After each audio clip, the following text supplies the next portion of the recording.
This just in. Malcolm Little has just been murdered. The homicide occurred at Abu Nabalm in Washington Heights, New York City earlier this afternoon. Most people at the ballroom are okay, including his wife Betty and his 4 daughters. Just a week ago, Malcolm X's house was firebombed while him and his wife and his children were asleep. In a statement made by Malcolm X, some type of bomb, Molotov cocktail bomb, was thrown against the back of the house. One was thrown on the side of the house, from what I could tell. It bounced up against the window, and that's what woke my daughter up. And had it gone inside the window, my 2-year-old, my 4-year-old, and my 6-year-old daughter would have been... I'm just telling you, had that happened, I'd have taken my rifle, I'd have gone after anyone in sight. Malcolm Little and his family weren't directly harmed, but it's something that could definitely lead to the arrest of primary suspects in the premeditated murder. This all took place while he was preparing to address his organization of Afro-American Unity. 3 rival black Muslim members stormed his stand and shot him at point-blank range. One of the men was using a sawed-off shotgun. Even though he was shot several times at close range, medical personnel were able to start medical attention soon enough and started transporting him to the nearest hospital, but sadly he wasn't able to make it. Malcolm Little was very in peace with what he had become, even saying, "Who believed that I died 20 years ago, and I live like a man who is dead already. I have no fear whatsoever."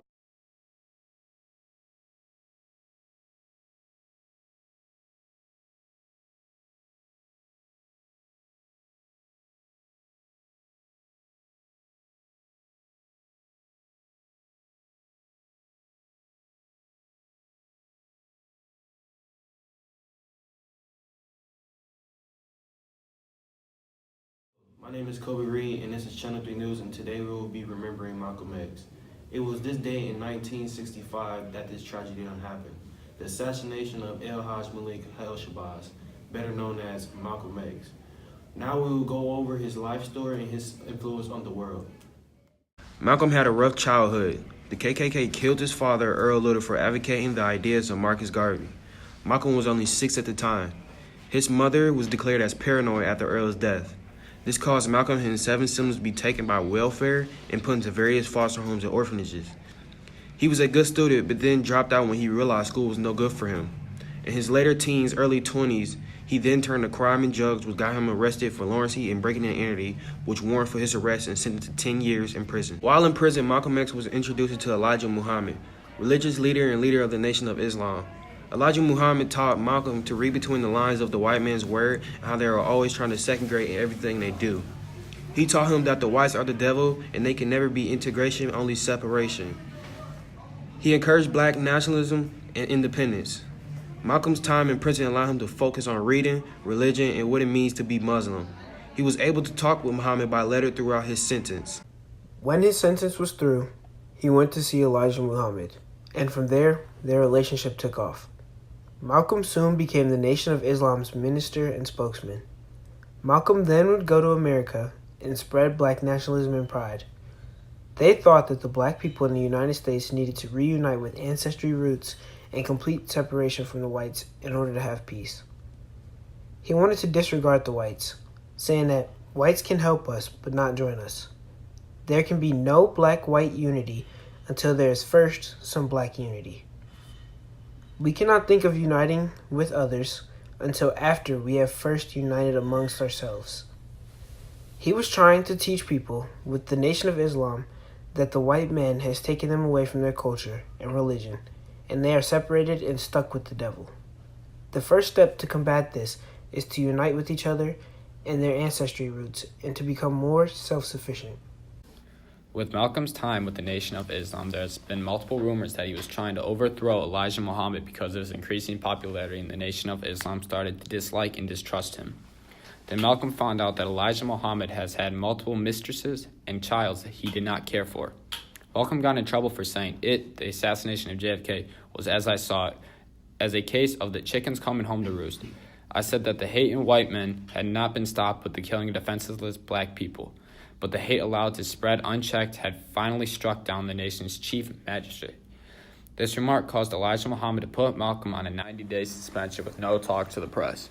Soon after, he went on a pilgrimage to Mecca and was enlightened of how people, no matter the color of their skin, can get along.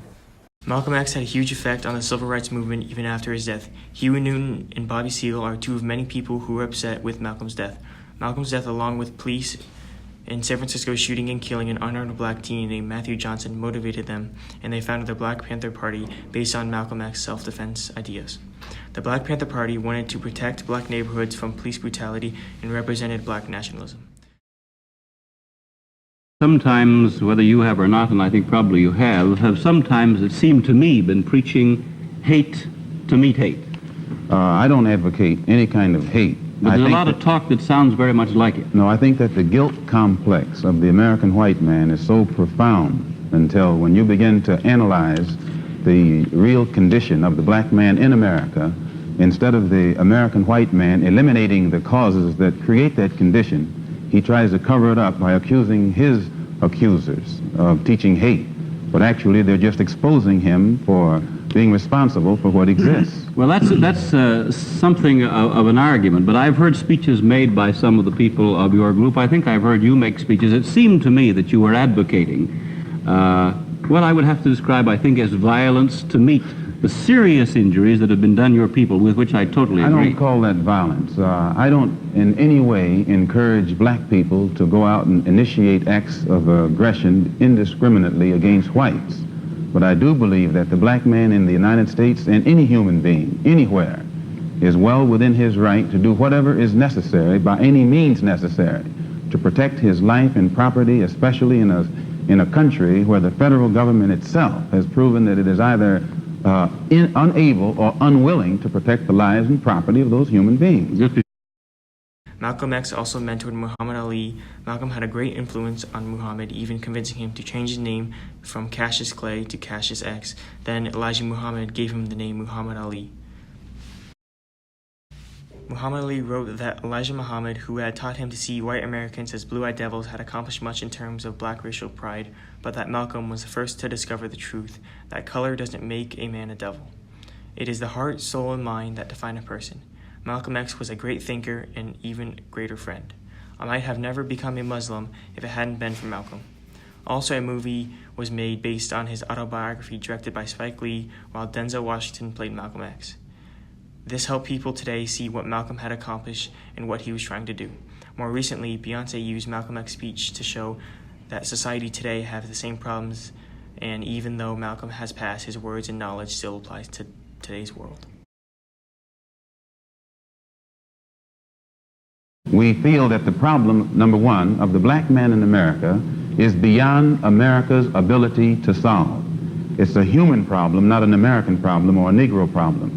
And as a human problem or a world problem, we feel that it should be taken out of the jurisdiction of the United States government and the United States courts and taken into the United Nations in the same manner that the problems of the black man in South Africa, Angola, and other parts of the world, and even the way they're trying to bring the problems of the Jews in Russia into the United Nations because of violation of human rights.